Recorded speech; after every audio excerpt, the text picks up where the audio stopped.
we got Danielle Smith doubling down on her proposed solutions for the most important issue Alberta is currently facing. Before we get into it, let's see if you guys can guess what it is, just for funsies. Is it the lack of infrastructure funding? The quote, disastrous model of education funding? Perhaps the rising cost of living? The rising unemployment rate? Lack of affordable housing? Maybe the lack of access to family doctors and rising emergency room wait times? Well, if you guessed none of the above, you're absolutely correct. Because in the dystopian hellscape that Alberta is quickly becoming, Danielle Smith and the United Conservatives have seemingly chosen to put all other issues on the back burner and focus on what's really important: making life difficult for trans children. That's right. On October 31st, Danielle Smith announced 3 pieces of sweeping legislation that target the trans community, particularly transgender youth. Happy Halloween, trick or transphobia. And I mean, this only makes sense. Like, why the fuck would our elected officials spend any time or resources on improving the quality of life of all Albertans when they could be spending it worsening the quality of life for 2S LGBTQ+ children? And despite the conservative opinion that the incoming anti-trans legislation protects children, these bills do indeed negatively impact the lives of trans youth. Demonstrably so. And it doesn't have to be investigated much further than just looking at the places that similar laws have already been implemented. Because of course, none of Danielle Smith's ideas are original to Danielle Smith or the United Conservative Party. That's right. In true Canadian conservative fashion of copying everything American conservatives do, these ideas are pulled directly from the worst, most backwoods conservative states in the US. Alberta is often thought of as the Texas of Canada, but I guess Danielle Smith wants it to be Canada's Idaho, Wyoming, Oklahoma, Nebraska, Louisiana, Alabama, Texas, and Florida, all wrapped up into one shitty province. And all we have to do to understand how shitty these laws really are at protecting children, the stated goal of said laws, is assess the impacts of these laws in said states. First of all, they're banning trans women and girls from participating in sports in the form of the Fairness and Safety in Sport Act. This one doesn't strictly affect trans children, it also affects trans adults, which kind of fucks up the whole protecting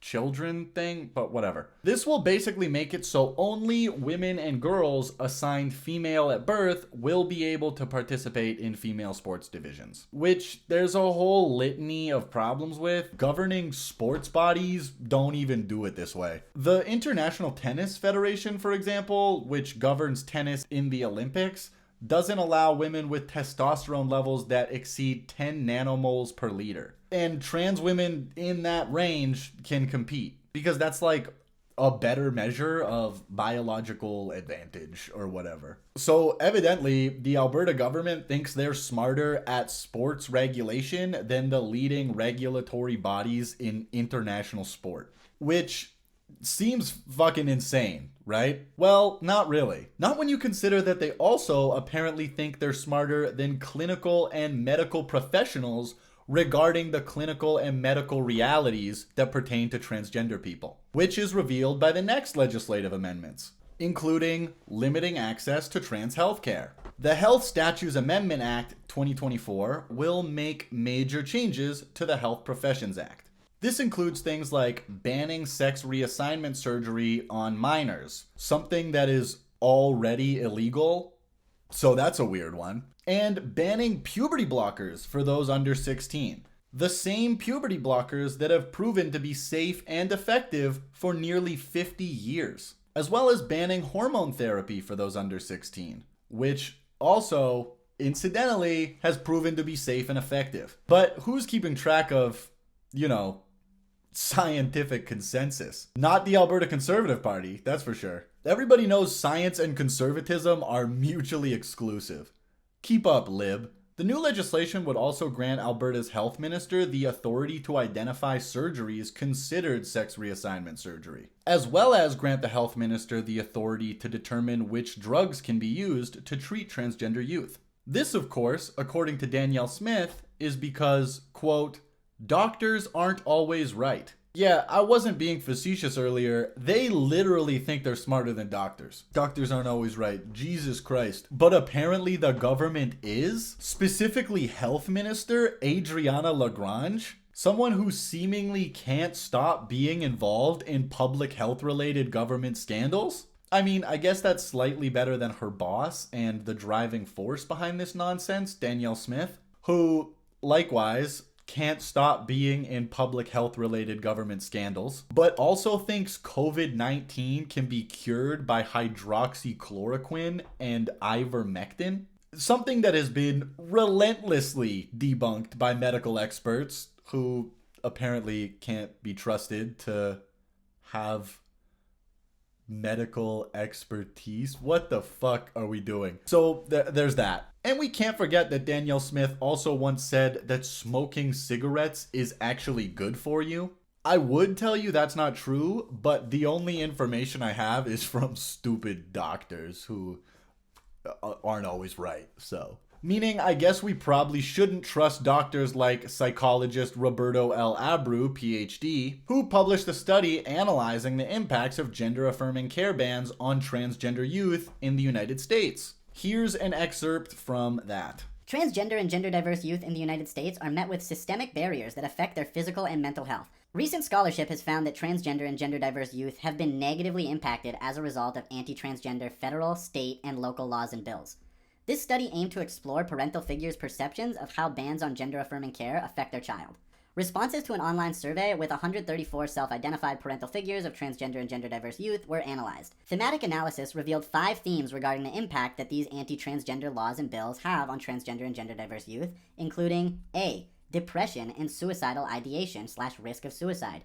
B. Anxiety. C. Increased gender dysphoria. D. Decreased safety and increased stigma. And E. Lack of access to medical care. So, immediately, that sounds like the opposite of protecting children. The stated goal of these laws. Also included in forthcoming anti-trans laws is the Education Amendment Act. This amendment is essentially designed to make it harder for kids to use their preferred pronouns or names at school, which, again, is really fucking weird considering the amendment is crafted by someone who uses a different name than the one she was given at birth. But everyone respects Danielle Smith more than Danielle Smith respects Alberta's children, and willingly calls her by her preferred name instead of her birth name, Marlena Smith. But I digress. The bill includes new rules like requirements that parents be notified if a student under 16 years old requests to use a different name or pronoun at school, along with a requirement that teachers not use that preferred name or pronoun until a parent has given express consent to do so.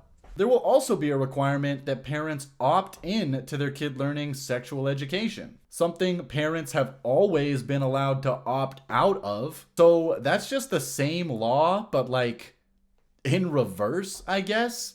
So I don't know what that's all about. Additionally, sex ed course material will have to be approved by the education minister, a position formerly held by Health Minister Adriana Lagrange, who, again, can't stop being involved in public health related government scandals. So the fact that she could have been the final decision on what's taught in every health class in every school is kind of crazy. But don't worry, the new education minister is Demetrius Nicolades, who hasn't been involved in any public health related scandals, only education related scandals. Wow, Danielle, you sure know how to pick them. Not to mention, he looks like the last person you'd want within 10 meters of a school, let alone being involved in any way, shape, or form in the sexual health curriculum of that school. I'm sure I don't need to explain that a lack of sex education leads to an increase in unsafe sex and unplanned pregnancy, something that is not only incredibly predictable, but also easily observed all over the world. But it's probably worth explaining the consequences of not respecting trans people's pronouns or preferred names. Which, first of all, probably shouldn't be left to the discretion of potentially bigoted parents who may not want their kid to transition or use a different name or pronouns at school, and thus won't give permission based on their own shitty socially conservative ideology, which, if you think about that for more than 5 seconds, should lead to questions or any consideration at all about why some children might not tell their own parent about their pronoun or name change.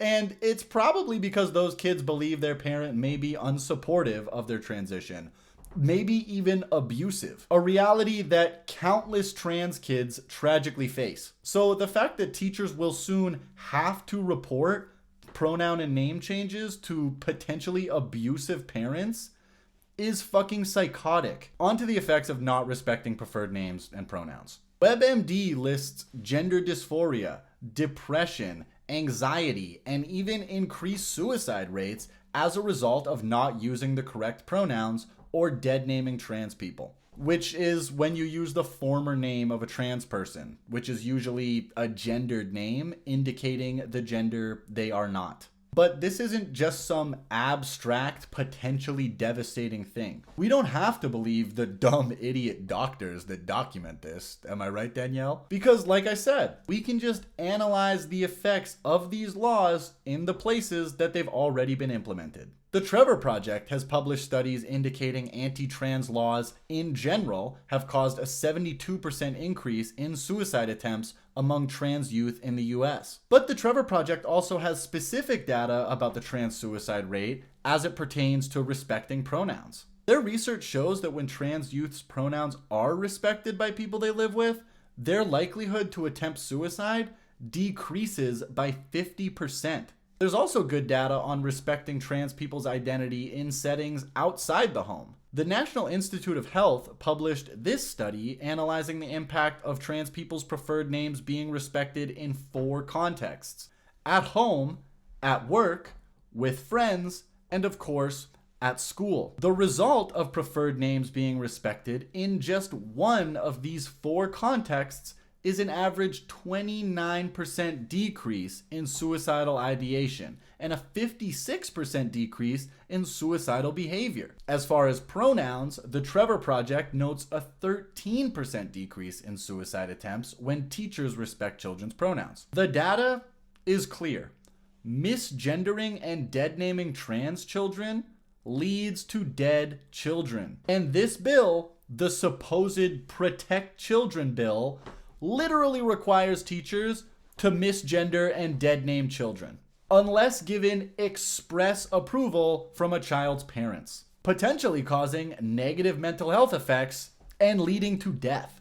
People will die as a result of conservative policies. So no, this bill is not about protecting children in any way, shape, or form. It's about protecting and catering to the sensibilities of bigots, particularly bigoted parents, at the expense of children, which is made clear by the narrative surrounding parental rights. This is a phrase we've been hearing a lot more of lately, especially as it pertains to limiting what trans kids can and can't do. We hear it in the United States. We hear it from other premiers like Scott Moe, who recently passed similar laws under the Parents' Bill of Rights. We hear it, of course, from Alberta Premier Danielle Smith, and we hear it from the leader of the federal Conservative Party, Pierre Poilievre, who is admittedly aligned with Danielle Smith's anti-trans fascism. And even though these laws are passed with the thin veil of protecting children, when we break down what these laws are and what the impacts of them will be, it becomes blatantly obvious the parental rights angle is paramount to anything to do with the well-being of children. It's really parental rights instead of children's rights. But actually, I don't even think that's true. It's really just bigoted parents' rights over children's rights. Consider the law that seeks to take away trans healthcare from people under 16. What about parents who want their trans children to be able to access trans healthcare? Do they not have parental rights? I guess not. So it's really not actually about protecting kids or about protecting parental rights. It's literally just about hurting the trans community. And it's part of a well-coordinated conservative global attack on the 2S LGBTQ plus community. And with the rise of shit like this, it seems clear that social conservatism is back. In a big fucking way. Gone are the days that conservatives pretend that all they care about is money and the economy and surpluses and blah, blah, blah, blah, blah. They are fully mask off socially conservative, seemingly at the expense of fiscal conservatism. I mean, why would Danielle Smith's supposedly fiscal conservative anti-tax government put so much focus into trans kids when they could focus on, fiscal conservatism? Like, Danielle Smith campaigned on lowering the tax rate, then never lowered the tax rate, and suddenly stopped talking about it entirely. And now she wants to use tax money to attack trans kids. And yes, implementing these laws will cost money. Probably a lot. First of all, just spending any time on them at all costs money. For every moment they waste drafting legislation and talking about this stupid, provably ineffective and harmful bullshit in Parliament, they're wasting taxpayer money. And that's before accounting for all the people that will leave Alberta due to these anti-trans laws because they want to protect themselves and their kids. It may not be a mass exodus, but people will leave. And with Alberta spending so much on these Alberta is calling advertisements trying to get people to move here, any people fleeing due to shitty policy is a loss. We'll lose talent, we'll lose skilled workers, and we'll lose money. And lastly, to really drive home the point that these socially conservative psychos don't give a flying fuck about the economy, consider the amount of money that will be spent in court defending these anti-trans laws. Trans advocate groups will sue the government for violating their civil rights, for violating their human rights, for violating the Canada Health Act, for whatever the fuck they possibly can sue them for in response to these very shitty, very hateful laws. Some have already announced their plans to do so. And the Alberta government will spend even more tax money defending the laws in court. The economic costs of these policies truly cannot be understated, and a legitimately fiscal conservative government would consider that and probably not go forward with the anti-trans laws. This is not fiscally conservative policy at all. This is socially conservative policy in spite of fiscal detriment, because harming trans kids is more important to Danielle Smith's United Conservatives than even keeping up with the illusion of fiscal conservatism. Thank you guys for watching. If you like my videos, please consider subscribing to my Patreon and supporting the creation of them, like these very fine people, some of which are still subscribed, others have maybe decided to take a break, and others maybe just decided they don't want anything to do with it anymore, and that's cool too. In any case, thank you so much for the support. That's Brian, Cameron, Roma Army, Jillian, M, Laura Lee, Fahad, Margaret, Mike, Andy, Maya, Colleen, David, Deborah, Derek, Left of Boom, Linda, Rob, SD, Aaron, Angelique, Colin, Dean, Elaine, Faulty, Ian, Jean-Paul, Jeffrey, Jennifer, Jeff, Jody, Joshua, Lori, Mickey, Mohammed, Vern, Liz, Norma, Sarah, Stephanie, Sean, Susan, Margot, Sal, Maurice and Marion, and Yvonne. Thank you guys so much, and thank you for your patience on this one. I feel like this took me forever to do, like longer than usual. I don't know why, but I mean, that's the way it goes sometimes. Hopefully another one next week, the weekend, whenever I can get it out to you. Love you. Okay, bye.